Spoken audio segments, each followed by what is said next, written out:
Welcome back to our continuing study of the life of Christ. This session will be continuing in our study.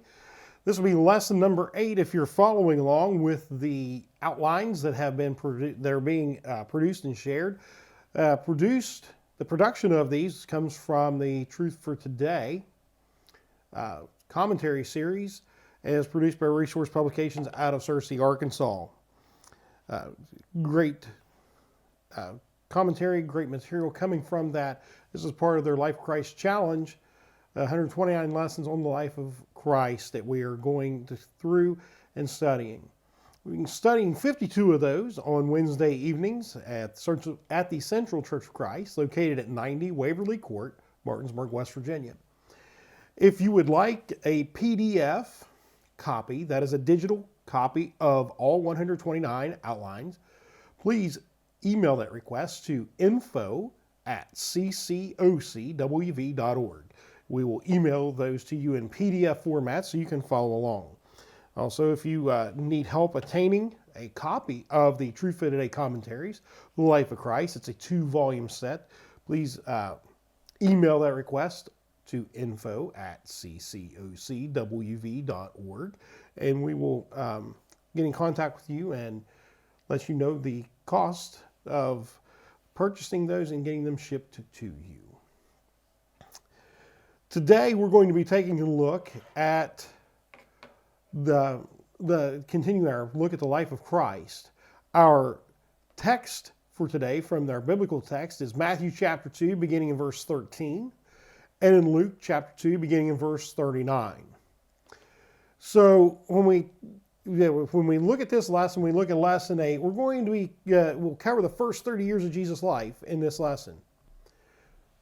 They are considered in the period of Jesus' life. We're not talking about the 400 silent years between the Old Testament and New Testament, or the Old Testament and New Testament. We're talking about the 30 silent years of Jesus' life. This is from these are from the time he was born until the time he entered into his public ministry. There's not much recorded about him. But in previous lessons, we've discussed his birth and the sequence of events that happened after his birth. We know that the shepherds came first, and then they went for the Jewish rituals at the temple. That is, Mary and Joseph did. And then the wise men came. Remember that the wise men came to Herod first and told him about the king. That is, talking about Jesus. Herod wanted them to come back and tell him where this king was.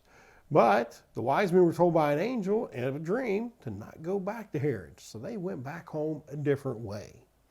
And God told Joseph to go to Egypt.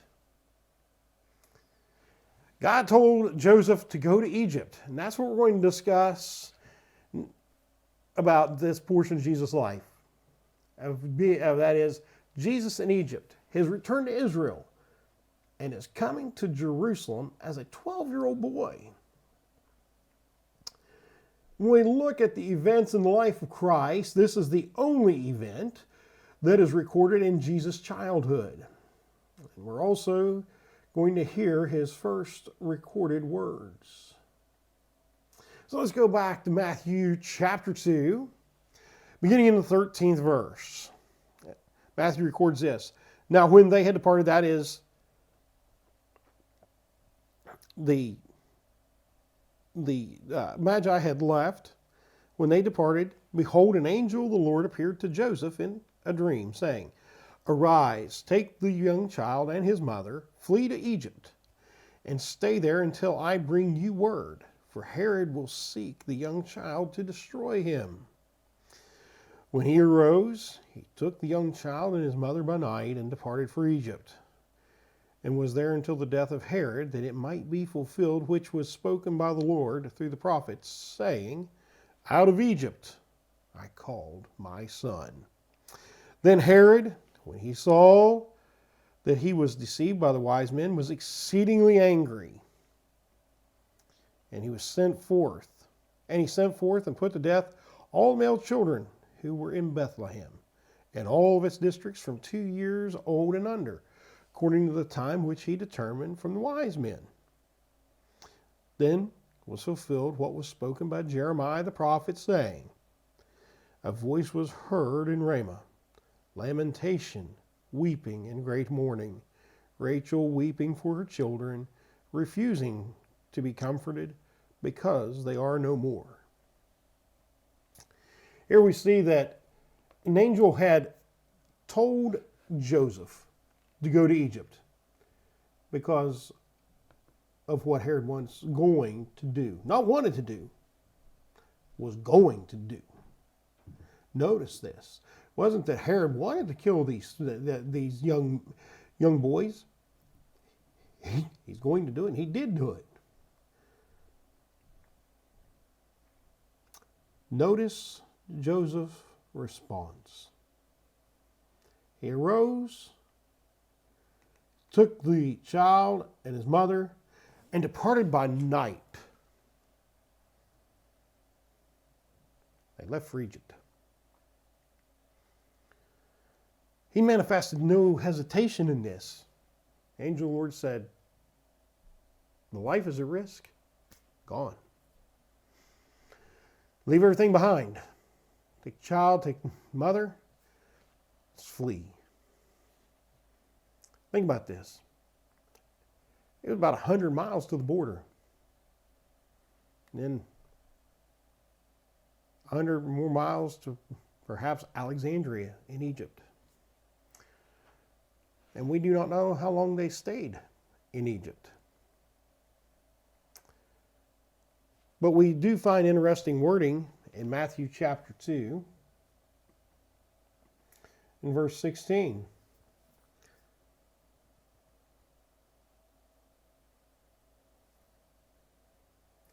Where it believes it would be that it talks about that he sent forth and put to death all male children who were in Bethlehem and those districts from 2 years of age and under. Think about this. 2 years old. Jewish terms, this would mean approximately 12 months of age and younger. Under their customs, you were in the first year of your life when you were born. Their custom was to count that as your first birthday. Then when you came, what we would consider now as our first birthday, that'd be the second birthday, and so forth. So according to Matthew chapter 2 and verse 16, helps us to go back and make some reasonable deduction that the star appeared approximately 12 months earlier based on Herod's calculations and understanding of the wise men. Many people even believe that Herod may have even doubled his guess. Some think that Jesus may have been around 6 months old when the wise men came to him. So think about this. Young children. Those who have young children. Parents, those who are parents, we know how excited we are for the birth of our children. We wait approximately 9 months for that child to form and develop in the mother's womb, and anxiously await that child's arrival, and to love and to cherish that child and enjoy it, and to begin look forward to a life filled with joy with them. And then someone comes along and says, "We're going to kill specifically your son,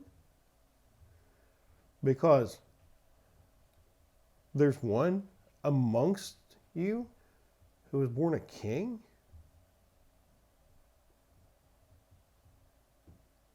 One born amongst a child in your region who was born that a leader doesn't like, and they're just going to kill all of them to make sure they get them?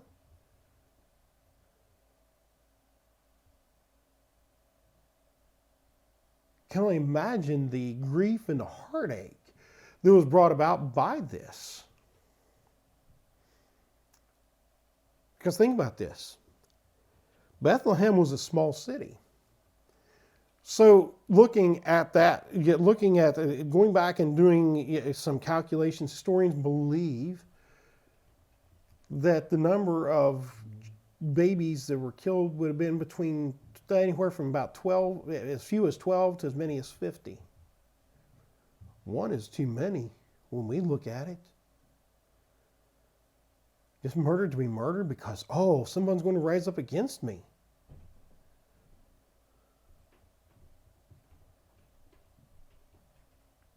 Yet there were between, as few as 12 or as many as 50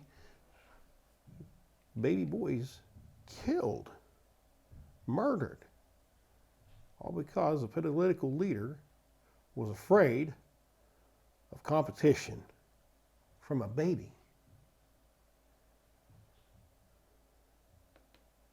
Why did God not protect those babies? Well, Herod had free moral choice. Satan has free moral choice. Man has free moral choice. That is leading back to Herod. God has sovereign will. God is always just.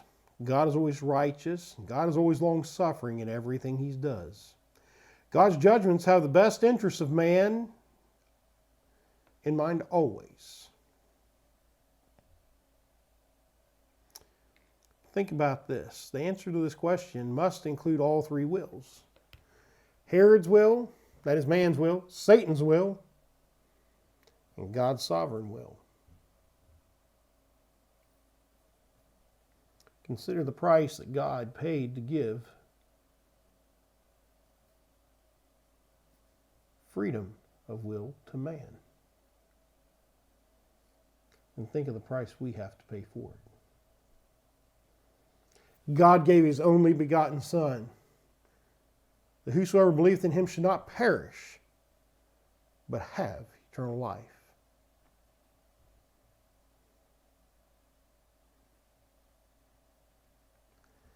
It's a price. What's the price we pay?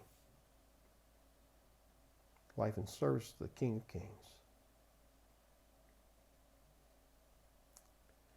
Let's continue on with this lesson. So we see this. He's in Egypt. They flee to Egypt. Now we're coming down and we come back, and now it's time for Jesus to return to Nazareth. And we read in Matthew chapter 2, beginning the 19th verse, down through the end of that chapter. It says, Now Herod was dead. Now when Herod was dead, behold, an angel of the Lord appeared in a dream to Joseph in Egypt, saying, Arise, take the young child and his mother, and go to the land of Israel, for those who sought the young child's life are dead. Then he, that is Joseph, arose, took the young child and his mother, and came into the land of Israel.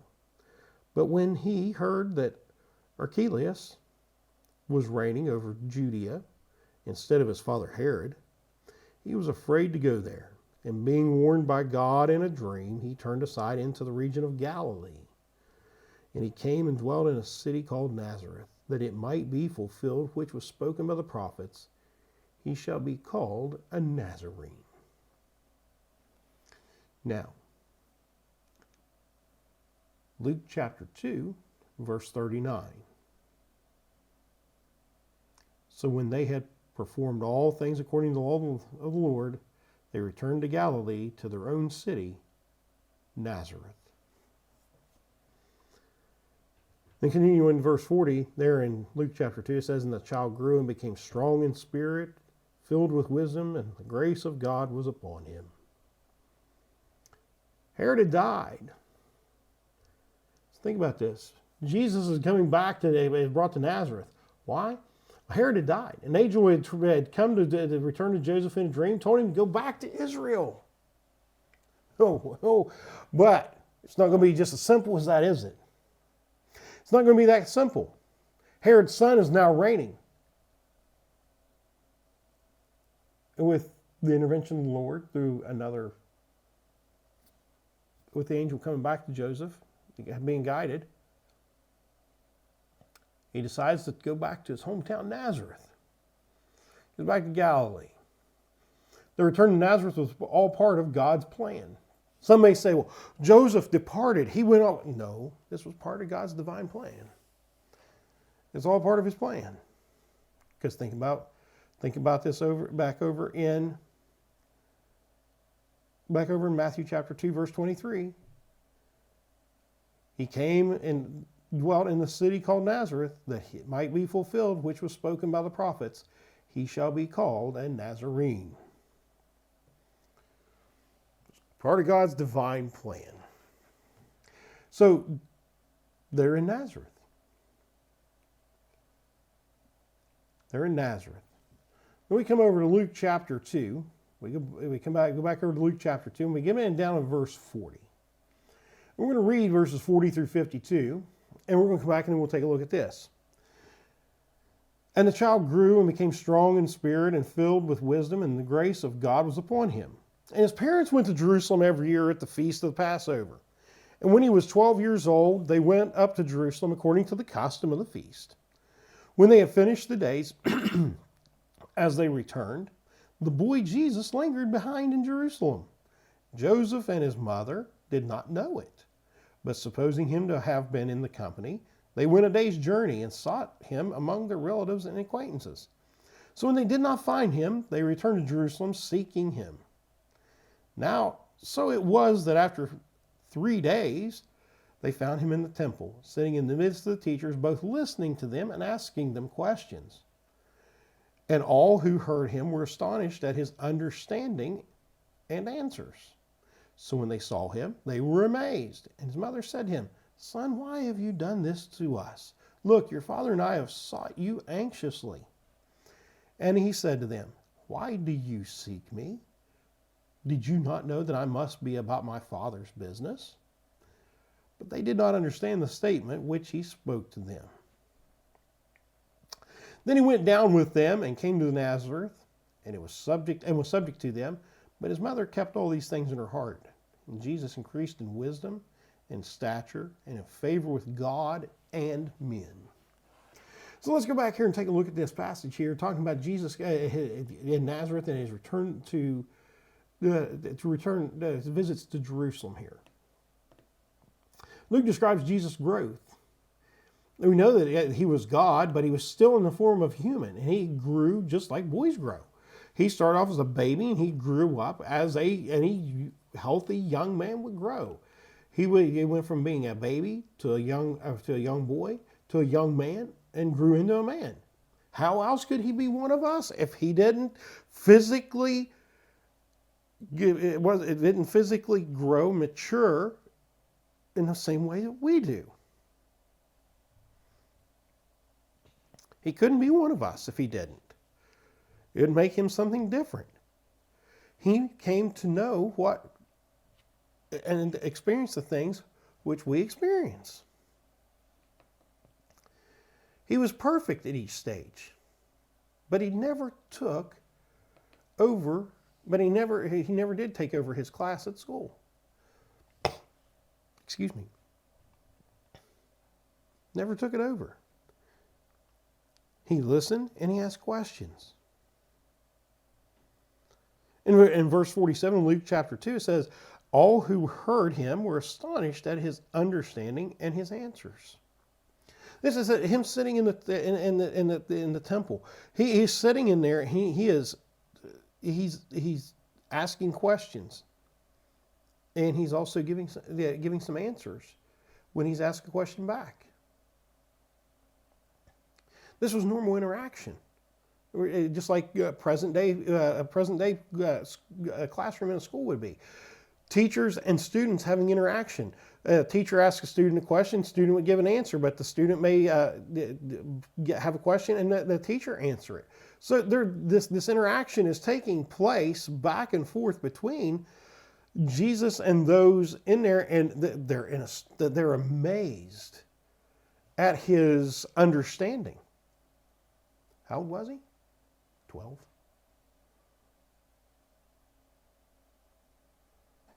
12 years old. What's important about 12 years old? Well, that's significant for a Jewish boy, because at the age of 12, he started learning his trade. he began sitting with the men of the synagogue. And he was called a son of the law. But we think about this.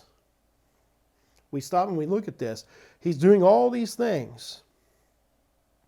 We come down to verse 40 and he's in there. They're astonished at everything that's going on.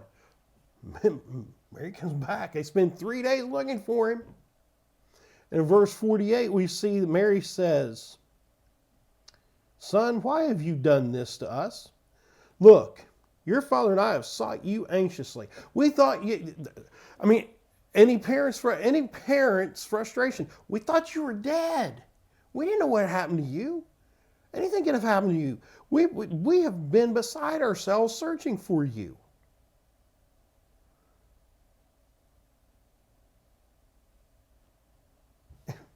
And what does Jesus say in verse 49? The first recorded words of our Lord and Master. "Why did you seek me?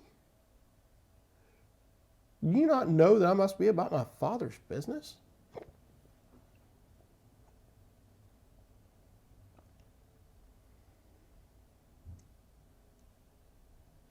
Why do you seek me? He understood he had a mission. At the young age of 12, in the form of a human, Christ knew he had a mission to fulfill. But we move on down here, and even though he says, "Do you not know I must be about my Father's business?" We move down to verse 51, and it says he went down with them and came to Nazareth. Now, let's stop here for just a second. And it says he went down with them. They were in Jerusalem. Jerusalem's up there on a mountain. When you come from any other location, it's always going up to Jerusalem. And anyone leaving Jerusalem is going down to wherever, because we're talking geographically speaking, altitude, elevation wise, going down. Not north to south, but actually high to low. So when we see this, he says, he went down with them and came to Nazareth and was subject to them. He stayed in subjection to his parents. He followed their guidance. He followed their wisdom as earthly parents. But then we come down and we see it said that Luke records in verse 52 of Luke chapter 2, Jesus increased in wisdom and stature and in favor with God and men. He grew mentally. He gained wisdom, just as we all ought to be gaining wisdom as we go through life. He grew physically. He grew in stature. He got taller. He filled out like any young man would.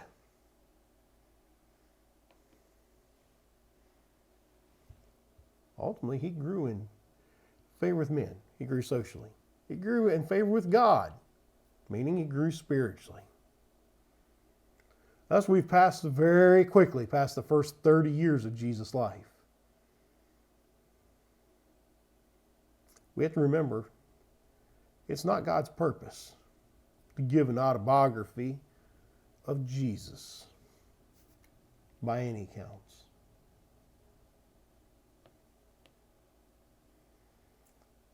But here's the thing. When those who are willing to submit to the will of our Lord and Master, when we get to heaven, if it's possible, be able to ask Christ about his childhood. Ask him about his first words. Ask him about his interactions with his brothers and sisters as a human. Just like any of us living now that happen to have siblings. Be able to ask him how he developed and he grew.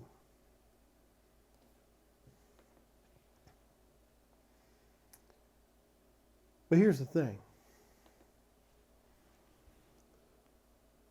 If that is possible, when we get to heaven in eternity,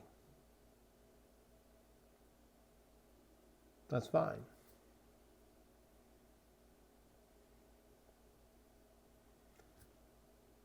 we have to submit to his will first and foremost. We have to learn from the example that he set forth to be about our Father's business, but also be in subjection to earthly parents as children. To learn from them, to learn from their examples, to gain wisdom, to grow spiritually, to be the child of God that we ought to be. Thank you for joining us for lesson 8 of this series. Pray that you will continue to join us as we continue through this study of the life of Christ. Until next time, may the Lord bless you and keep you.